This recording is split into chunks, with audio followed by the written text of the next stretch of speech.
pueda llegar a conocer Adelante. lo que se pueda llegar a conocer de su contenido es apenas un reflejo de su esplendente radiación, porque su inconmensurable trascendencia está oculta tras el oscuro velo del intelecto. Con respecto al intelecto, dicen los sabios de la alta ciencia, que dicho aspecto es como el asesino de lo real, que oscurece, que eclipsa la verdad y la belleza de la naturaleza interna. Por lo tanto, obstaculiza el desarrollo de la evolución del hombre.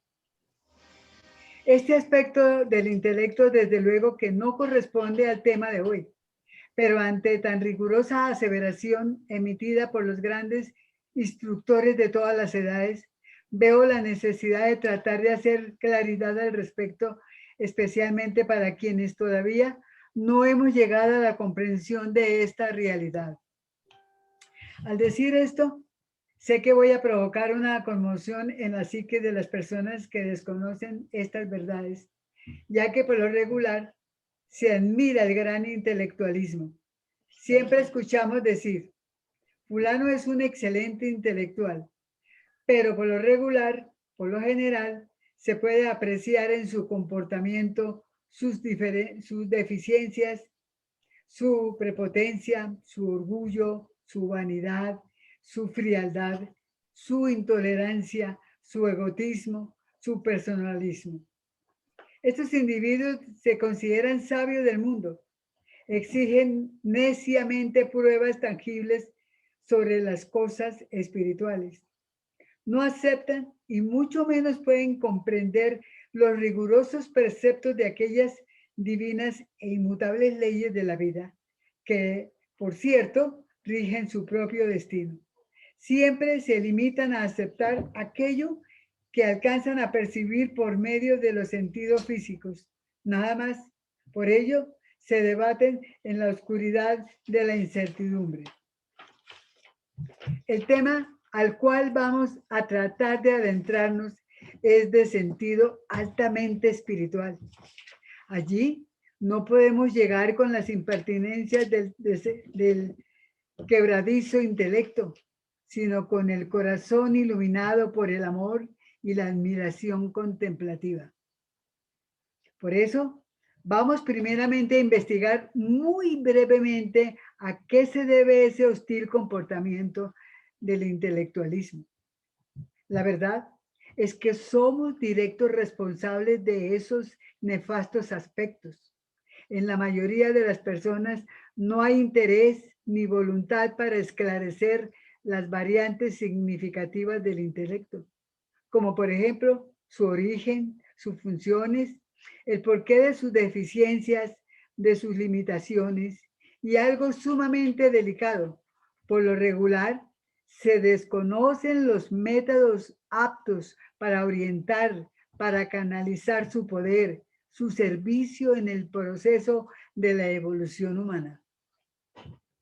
Si observamos con detenimiento todo ello, se puede apreciar que el intelecto sí contribuye en los primeros niveles de la evolución de la conciencia. Es decir, es el primer paso en el sendero. No se puede desconocer su importante aporte. Vamos a definir algunas de sus funciones. Para empezar, el intelecto es la sede de los pensamientos y de los razonamientos ordinarios. Teniendo en cuenta que la mente cósmica tiene 7 niveles o grados de vibración, pero la mayoría de la humanidad nos encontramos actuando en el nivel inferior, la parte más densa, y su vehículo es precisamente el intelecto, la facultad que nos permite aprender, entender, razonar, tomar decisiones y formarse una idea determinada. Pero esto únicamente del mundo objetivo, pues su función primordial es explorar el mundo de las formas. Otra de sus funciones, por cierto, muy importante, es la de controlar los impulsos instintivos.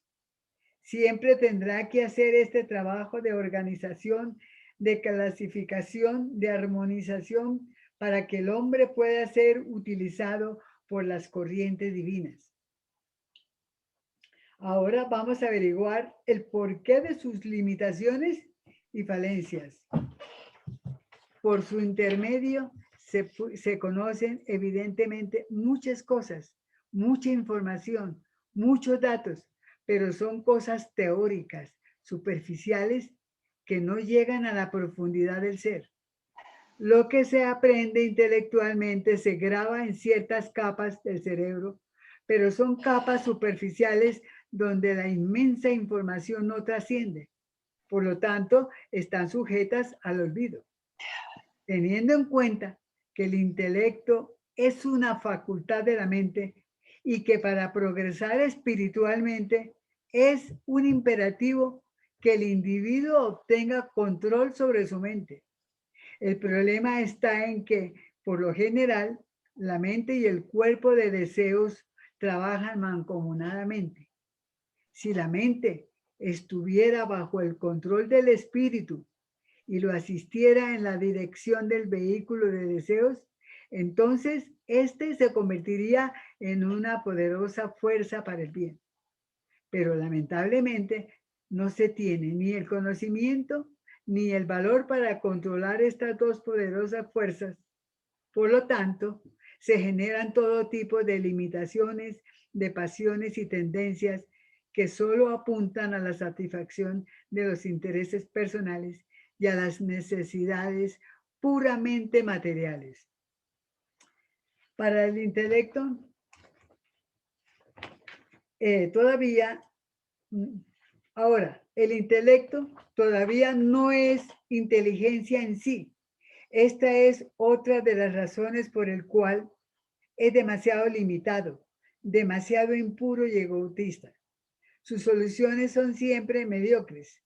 Sus inclinaciones están dirigidas a la astucia, a subyugar a los demás, a despojar, a esclavizar misericordiamente para afianzarse en sí mismo en su falsa posición social y económica. Pero de acuerdo a la ley de la vida, también se encuentra el intelecto en proceso de evolución, de iluminación, pero actualmente está supeditado al materialismo. Por eso es insuficiente para resolver los problemas de la existencia. Es incapaz de reflexionar para darse cuenta de lo que realmente sucede a su alrededor y mucho menos lo que acontece en lo interno de la naturaleza. Por eso sus soluciones son, por lo regular, decepcionantes. Entonces, ¿cómo dirigir el poder del intelecto?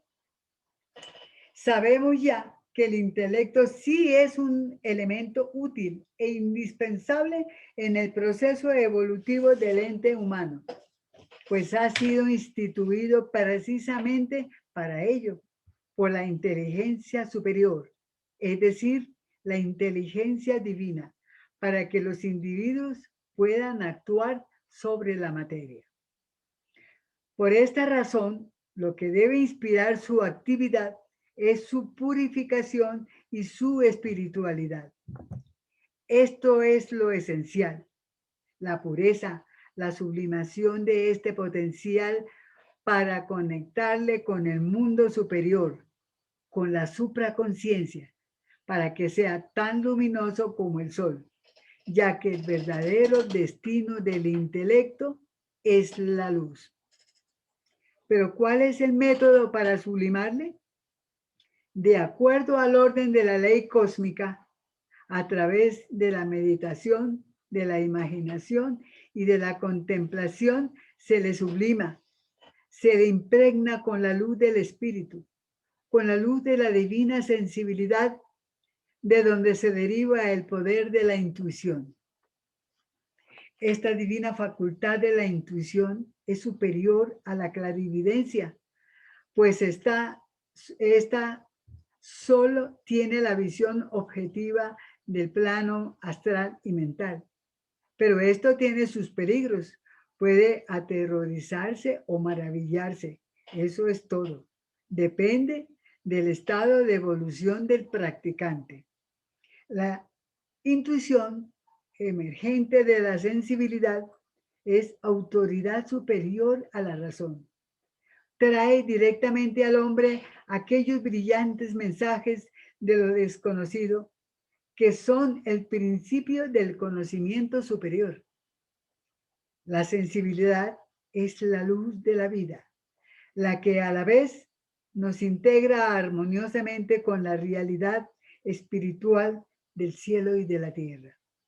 Bueno, pienso que con este brevísimo análisis sobre el contexto intelectual, algo ha quedado en claro en pro del futuro. Ahora sí vamos a adentrarnos con elevado sentido de afectividad y mística en los temas correspondientes al día de hoy, que son, por cierto, excelsos, prístinos y divinos, empezando por el tema referente al discernimiento. De acuerdo al concepto del señor Heine, es observar sistemáticamente todas las cosas y a todo el mundo, deduciendo conclusiones de todos los actos para cultivar la facultad del razonamiento lógico. Dice el señor Ragosini, la lógica es el mejor instructor en el mundo físico, así como el guía más seguro en cualquier mundo. Ya está claro que cuando se practica este método de la observación, es necesario tener muy presente que solo debe emplearse para agrupar hechos y no con propósito de crítica o por lo menos de crítica malévola. La crítica constructiva que señala los defectos y el modo de remediarlos es la base del progreso. Pero la crítica destructiva que salvajemente destruye todo cuanto toca, bueno o malo, sin ir en pos de ninguna realización superior, es una úlcera maligna que debe desaparecer. Las conversaciones triviales son obstáculos y barreras. La crítica debe hacerse con propósito de ayudar y no para molestar a nadie. Recordemos la parábola de la pajita y la viga. Volveremos mutuo propio nuestra crítica contra nosotros mismos. Ninguno es tan perfecto que no necesite mejorarse. Cuanto mejor es un hombre, menos encuentra fallas en los demás y menos se atreve a arrojar a nadie la primera piedra. Si señalamos alguna falta indicamos el medio de corregirla, debemos hacerlo sin el menor sentimiento personal. Debemos siempre buscar lo bueno que está oculto en todo. El cultivo de esta actitud discernidora es especialmente importante cuando el aspirante al conocimiento directo ha practicado los ejercicios de meditación durante algún tiempo y cuando ya se ha hecho proficiente en ellos, debe dar un paso más. Hemos visto que la concentración consiste en enfocar el pensamiento sobre un solo objeto. Es el medio por el cual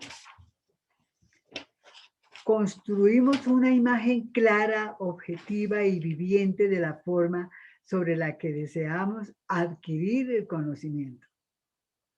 La meditación es el ejercicio por el cual seguimos la historia del objeto y nos ponemos en relación con todos los detalles del mismo con respecto al mundo en general.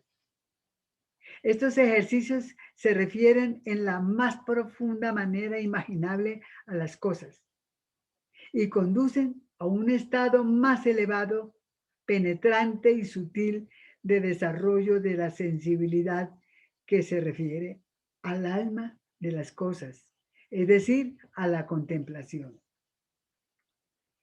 Ahora miremos el sabio concepto de nuestro insigne maestro Ragosini, quien dice: El señor Heindel interpreta la palabra discernimiento con el campo de la lógica. El creador de la lógica fue Aristóteles. Qué grado de evolución tan formidable el de estos grandes seres. Pero, ¿qué es la lógica? Es el estudio del logos, lo que es verdad, lo que está en la naturaleza, la razón de ser de cada cosa. Entonces, lógico es lo que está en la naturaleza, es decir, el logos como único modelo de todas las cosas. Lo que no está en la naturaleza no es lógico. Logos es naturaleza en todos los modos de lo cósmico, de lo humano y de la vida. De modo que ese es el discernimiento, buscar lo que está en la naturaleza, pero no buscar el capricho de la inteligencia humana. Aquí debemos aclarar este aspecto de la inteligencia, la inferior que corresponde al hombre, la que toma sus ideas siempre inestables de lo sensual y hállase, por lo tanto, sujeta a un cambio continuo. Divaga en asuntos que cree verdaderos, pero en el fondo no lo son en absoluto. La imaginación superior, la inteligencia espiritual del hombre, como ya lo dije, es la intuición, uno de los atributos del espíritu y por lo tanto es inmutable y le permite al hombre penetrar armoniosamente en el mundo de la sabiduría cósmica. Recapitulando, el trabajo de la evolución es jerárquico y está fundamentado en hechos lógicos. Lo primero que tiene que hacer el aspirante es objetivar sobre lo que va a meditar. Si se va a meditar sobre las semillas de una planta, la objetividad lógica es haber obtenido algún conocimiento relativo acerca de la semilla. Si se va a meditar en algo espiritual, se debe tener un arquetipo de lo espiritual. Si medita en el amor, se debe apelar a lo que haya sentido como afecto en la vida personal y así sucesivamente. Ahora pasamos a la contemplación. De acuerdo al concepto del señor Heindel, en este altísimo sentido de la contemplación, no se necesita imaginar o pensar para conseguir la información deseada como en la meditación.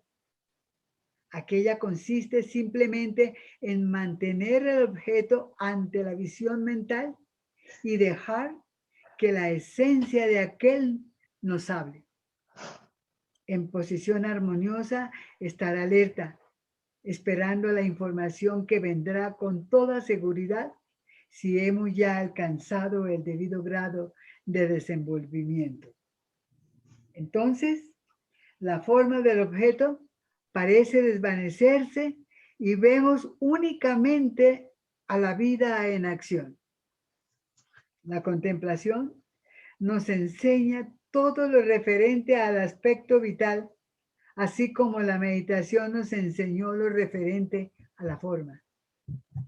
Cuando llegamos a este estado y tenemos ante nosotros, por ejemplo, a un árbol del bosque, perdemos de vista la forma por completo y solo vemos la vida, que en ese caso es un espíritu grupo.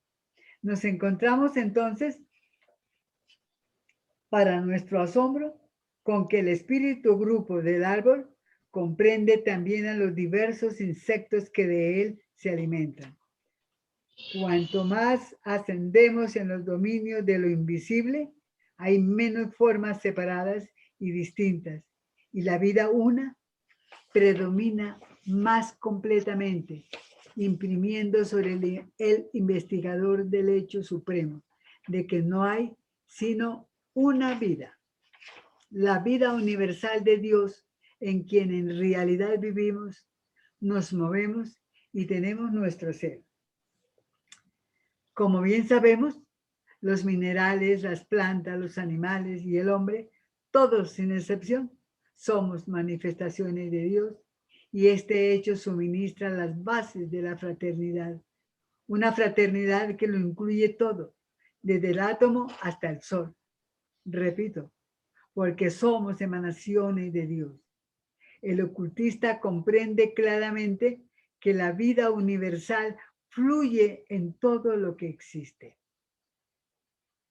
Ahora vamos hacia ese altísimo y sublime estado espiritual de la adoración o éxtasis. De acuerdo a las excelsas enseñanzas de nuestro ilustre maestro Ragosini, cuando se ha alcanzado esa altura por medio de la contemplación, cuando el aspirante ha comprendido que es verdad que Dios sustenta toda la vida penetrando todas las cosas, hay que dar un paso más elevado, la adoración, por medio de la cual se unirá él mismo con la fuente de todas las cosas, alcanzando por ese acto la mayor altura posible de realización hasta que llegue el tiempo en el que esa unión permanente tenga lugar al final del gran día de la manifestación. Cree el autor que ni las alturas de la contemplación ni de la adoración pueden realizarse sin la ayuda de un instructor. El aspirante no debe temer nunca, sin embargo, que por falta de aquel se demore en su progreso, ni necesita molestarse en buscar al maestro. Todo lo que necesita es comenzar a mejorarse a sí mismo y continuar diligente y persistente en ello. De esa manera purificará sus vehículos. Comenzará entonces a brillar en los mundos internos, lo que no podrá menos que atraer la atención de los instructores que están siempre vigilantes y que muy gustosamente ayudan a todos aquellos que por sus vigorosos esfuerzos en purificarse a sí mismos han adquirido el derecho de ser ayudados. Todos los seres que conformamos la humanidad necesitamos muchos auxiliares que puedan trabajar desde los mundos internos. Por lo tanto, buscad y encontraréis.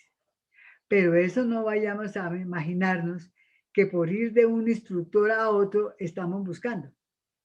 Buscar, en ese sentido, no significa nada para ese mundo de tinieblas. Nosotros mismos, como aspirantes diligentes, debemos encender la luz que invariablemente irradia de nuestros vehículos físico, vital, emocional y mental. ¡Qué maravilla! Esa es la estrella que nos conducirá hasta el instructor, o mejor dicho, la que conducirá al instructor hasta nosotros.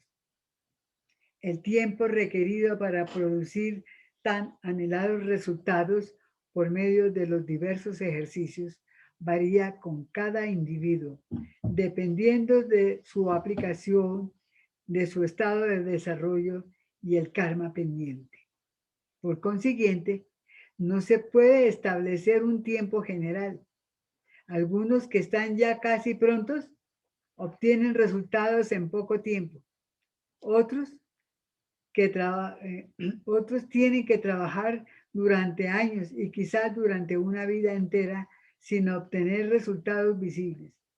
Pero no obstante, los resultados están ahí y el estudiante que persiste fielmente obtendrá algún día en esta o en otra futura vida la recompensa de su paciencia y de su perseverancia, y los mundos internos se abrirán ante sus ojos, encontrándose morador en esos dominios en los que las oportunidades son inmensamente mayores que en el mundo físico. Desde entonces, despierto o dormido, a través de todo lo que llamamos vida o de lo que llamamos muerte. La conciencia será deleitarnos ininterrumpidamente. Se llevará una existencia continua, consciente, beneficiándonos de todas las condiciones que permiten un avance más rápido hacia puestos de mayor responsabilidad para ser empleados en beneficio de la humanidad. Ahora, y con profundo sentido de admiración, vamos a exaltar a nuestra sensibilidad con los excelsos conceptos del maestro Ragosini con respecto a lo que hemos venido mencionando. Él nos advierte enfáticamente que debemos reconocer que el trabajo de la evolución es jerárquico y está fundamentado en hechos lógicos. Lo primero que tiene que hacer el practicante es objetivar sobre lo que va a meditar. Si vamos a meditar sobre la semilla de una planta, mi objetividad lógica es haber tenido algún conocimiento relativo acerca de la semilla. Si vamos a meditar en algo espiritual, debemos tener un arquetipo de lo espiritual. Si meditamos en el amor, tenemos que apelar a lo que hayamos sentido como afecto en nuestra vida personal y así sucesivamente. De modo que el camino hacia la meditación es en primer lugar objetivación, ver el objeto en que se va a trabajar, sea físico o metafísico. Después, observación, examinar una gran cantidad de detalles. Luego, la meditación, que es la mediación de todos los movimientos que la cosa en sí pueda tener. Después, contemplación. Es la devoción sobre el punto de meditación escogido. Finalmente, se llega a la adoración o éxtasis. Cuando se llega a tan sublime estado, se está conociendo realmente la naturaleza en sí misma, que es un estado interno.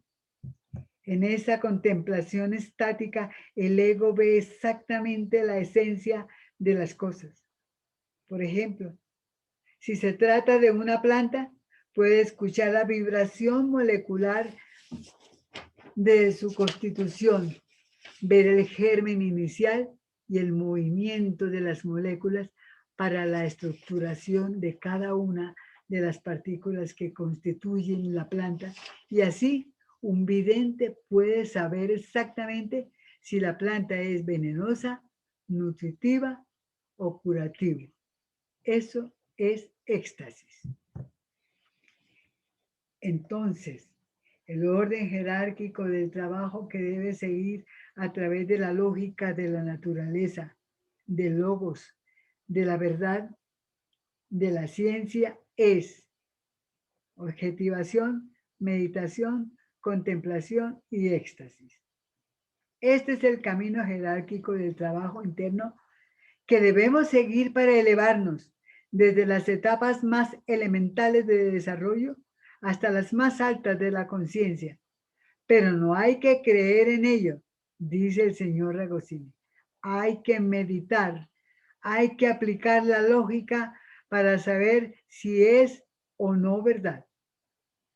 Esta es la jerarquía, pero se comprenderá el día que nos dediquemos a meditar seriamente sobre los problemas de la vida y de la evolución por medio de la contemplación, que es la mística que nace del corazón humano cuando está verificando el trabajo extraordinario de la vida interior y finalmente llega al éxtasis. El éxtasis es cuando el ego penetra en el sentido del alma del mundo, penetra en el movimiento de la cosa que contempla, ya sea física o metafísica. Dicen los grandes iniciados que es una conexión extraordinaria. Por ejemplo, se oyen los pensamientos, Se sienten palpitar los sentimientos. Se capta todo el animismo de esa persona en quien se está meditando. Por eso, los verdaderos esoteristas jamás están de acuerdo en que los trabajos de meditación, ya sean en los altos niveles o en sus más elementales principios, se verifiquen en colectividad, porque inevitablemente unos vampirizan a otros. Es una ley. Además, suele ocurrir que quien dirige, si no entiende esas leyes, interrumpe a los que apenas empezando a penetrar en los mundos internos, que al ser detenidos bruscamente, se les vuelve un caos. Esto es verdaderamente perjudicial. La meditación sobre aspectos de elevado sentido espiritual es un trabajo completamente individual. Se debe estar aislado y prevenir cualquier tipo de interrupciones, porque eso altera el ritmo del alma que está en ese trabajo maravilloso de la vida. Debemos estar completamente aislados de todo, hasta lograr un adiestramiento perfecto en la meditación.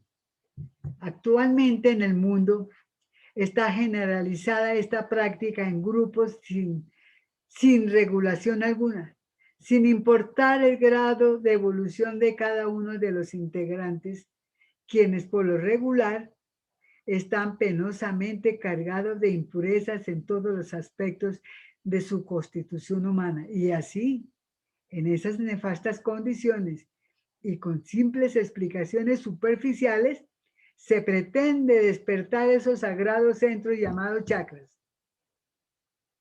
Eso contrae serios perjuicios psíquicos y mentales, difíciles de curar. Por eso, hay que seguir el orden correcto que imparten los maestros verdaderamente sabios. Ahora, una cosa son los orientales y otra muy distinta a nosotros los occidentales para pretender meditar con el mismo sistema. Mucho cuidado con lo que se hace sin la debida preparación. En cuanto a la contemplación, es en síntesis reverenciar con sumo respeto, honrar a Dios de alta manera, orar con sabiduría y conocimiento jerárquico de la forma como nuestro ego debe ir penetrando en la naturaleza hasta alcanzar la conciencia cósmica. El maestro nos devela una extraordinaria palabra que deberíamos empezar a meditarla, a objetivarla, a observarla, a contemplarla hasta lograr el éxtasis. Es una palabra común, pero es el secreto de toda la obra metafísica y espiritual. La palabra es tacto. Si se tiene en la mano una hojuela de cualquier planta y se dejan los ojos entornados, se logrará a través del tacto comprender su estructura, su naturaleza, si es corrugada o lisa, si es grande o pequeña. Ese es el tacto aplicado físicamente, pero es para darnos una idea del tacto espiritual. Para tener una idea de lo que es el tacto espiritual, por ejemplo, se palpa anímicamente al emperador del Japón. Se palpa, pero conscientivamente, no involuntariamente, porque eso es debilidad. Se le visualiza detalladamente en qué posición se encuentra, qué ropa viste, quién le acompaña y si está preocupado o no. Es el tacto psíquico. Ojalá que esta palabra no se le vaya a materializar, porque es tocar con nuestra sensibilidad espiritual lo que queremos entender. El tacto es el gran camino de la evolución interna, pero no es el tacto físico. Estamos haciendo uso de esa palabra para ayudar a nuestra inteligencia. Es un tacto espiritual. Es un tacto anímico de nuestra alma con el aspecto que queremos estudiar verdaderamente. Eso ya corresponde a un estado elevado a partir de la contemplación para llegar al éxtasis. Es algo maravilloso. Las madres, por lo regular, lo practicamos inconscientemente. Si un hijo está lejos, aplicamos nuestro tacto espiritual y sabemos si está o no contento, si está o no sano. Y comúnmente nos armonizamos porque en nosotras está operando el tacto espiritual que emplean los grandes seres para entender el misterio de la vida y del ser. Dice nuestro maestro Ragosini que cuando se está acostumbrado a un estado elevado de conciencia, esa práctica espiritual del tacto no falla, pero es en sí un trabajo arduo que exige mucho tiempo, pero es el trabajo de las edades. Quien se ha esforzado en anteriores encarnaciones fácilmente logrará avances extraordinarios. El que no, tenemos que empezar a trabajar y como ya lo dije, es difícil y toma tiempo. No hay que hacerse ilusiones fantásticas, sino emplear la lógica de los hechos según los acontecimientos de la vida interior. Así es el proceso por medio del cual nuestro ego se eleva de los aspectos objetivos a los subjetivos. Vamos del objeto a la inteligencia al cosmos. Es un movimiento espiral de izquierda a derecha. Así que el trabajo evolutivo de la conciencia en etapas anteriores del ser humano se inicia ante todo en la objetivación, luego la observación, después la meditación y sigue la contemplación, que es el estado espiritual.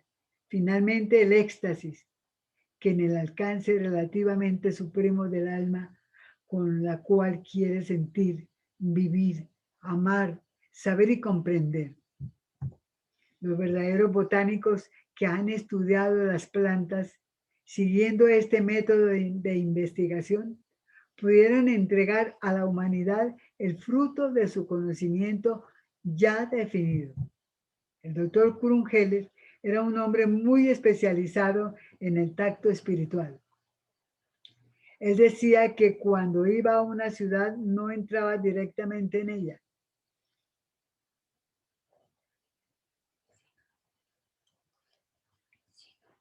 sino que permanecía en la periferia y utilizaba su tacto psíquico para comprender la naturaleza de sus habitantes, percibir su animismo, sus intereses, etc. Entonces, para meditar debemos tomar algo vital, por ejemplo, una semilla, porque ella tiene la vibración cósmica, la vibración espiritual y puede fácilmente comulgar con nuestro tacto interno. Algunos se concentran en una persona para verificar el tacto espiritual, pero como lo hemos venido advirtiendo, esta práctica no es aconsejable porque atraemos vibraciones espirituales de esas personas que pueden estar enfermas o tener deficiencias psíquicas de todo orden y atraemos átomos de esa naturaleza. Esa práctica es absolutamente peligrosa. Si tactificamos, por así decir, debemos elegir el corazón del Nazareno, de Buda, de Hermes, quienes como egos luminosos ya están limpios de las escorias inferiores de la evolución. Vuelvo y repito, por eso lo mejor es elegir una semilla, una rosa con su esencia, su aroma y delicada belleza. Si alguien medita con divino encantamiento el fulgor de un sol, va adquiriendo por lo menos en ese momento las características del sol. Si lo hace pensando en un monstruo, igualmente se transforma y se endurece. Por esto hay que tener sumo cuidado en escoger el objeto de meditación. Dice el maestro Ragosín: soy un místico de los artistas, es decir, del sentido artístico, porque ellos encarnan a voluntad un sentimiento, una idea, un modo de ser. Eso mismo tenemos que hacer nosotros para alcanzar la conciencia de las cosas, para alcanzar a través del tacto místico y espiritual que debemos cultivar día a día, momento a momento, segundo por segundo. Cuando hayamos desarrollado ese tacto espiritual, al tomar un libro, podemos saber exactamente si se justifica leerlo o no, porque el tacto nos lo indica. Esa es la llave espiritual del cosmos, el tacto místico del hombre manejado conscientemente. Recordemos nuevamente que el orden o jerarquía para esta práctica es, ante todo, objetivar, después observar, luego meditar, después contemplar o amar, hasta llegar al éxtasis, que es la fusión del alma del hombre con el alma del mundo, frente a lo que estamos tratando de analizar, de sentir y de vivir. Como hemos podido ver, todo en la naturaleza tiene un orden rítmico y perfecto. Todo es jerárquico y esta es la jerarquía de la evolución, de la sensibilidad y de la conciencia del hombre a través de la meditación hasta llegar al éxtasis, que es la comunión, la unificación con el alma del objeto en sí y luego con el alma del universo, del infinito espacio-tiempo y eternidad. En estas prácticas siempre hay algo misteriosamente espiritual, es decir, delicado. La palabra misterio quiere decir los mixtos, las mezclas de los elementos constitutivos de la alquimia. Pero las religiones emplean la palabra misterio para explotar a los crédulos. Un misterio es un mixto, es un compuesto porque en la naturaleza no hay nada en movimiento que no esté fundamentado en las dos polaridades. Así que todo es místico y mixto, que ahí viene la palabra místico. Para el espiritualista es sencillamente la armonía de los contrarios, colocada en un lenguaje objetivo, pero que es la subjetividad misma. Entonces, ya para terminar, la meditación como un río que corre dentro del océano de la contemplación, dentro del mundo de los significados, leyes y sabiduría. Que la contemplación tiene varias etapas. La primera es cuando la conciencia humana se sumerge en la sensibilidad solar subyacente en las profundidades de la naturaleza humana, donde puede extasiarse con la luz interna, con el prístino amor y con la voluntad irresistible del logos planetario. Este es el preludio hacia la adoración. Dicen los seres que han experimentado tan inefable experiencia que la adoración es el sentido de infinita espiritualidad donde prevalece la luz, la belleza y el amor, y que es imposible transmitir con palabras. Ya para finalizar, nuestro sabio maestro Ragosín advierte enfáticamente que los ejercicios físicos y el comer solo verduras no conducen al estudiante a la realidad trascendente de la evolución espiritual. Claro que si tenemos una nutrición adecuada, ayuda mucho a nuestro vehículo físico, pero eso no tiene nada que ver con el avance evolutivo. Todo el trabajo es interno. Es un asunto de tacto espiritual, de la sensibilidad de nuestra alma hasta llegar a fundirse con el infinito y así realmente habremos aprovechado nuestras encarnaciones para seguir el ritmo del movimiento eterno del Logos y poder ayudar a nuestros hermanos en el divino peregrinar que hace al hombre un superhombre y del superhombre un Dios. Con esto hemos llegado al final del capítulo 17, donde se expuso el método para adquirir el conocimiento directo. Ahora solo me queda agradecer infinitamente a nuestros venerables maestros, el señor Mahender, el maestro Krumheller, el maestro Israel Rojas Romero, el iniciado Ragosini, a nuestro inolvidable hermano Jesús González Yasus, quienes nos han legado tan prodigiosas y trascendentes instrucciones para alcanzar los elevados grados de la sensibilidad y de la conciencia. Gracias a todos los hermanos y hermanas por su fraternal atención. Que las rosas florezcan sobre vuestras cruces. Sobre la vuestra también, Zaida. Gracias. Gracias.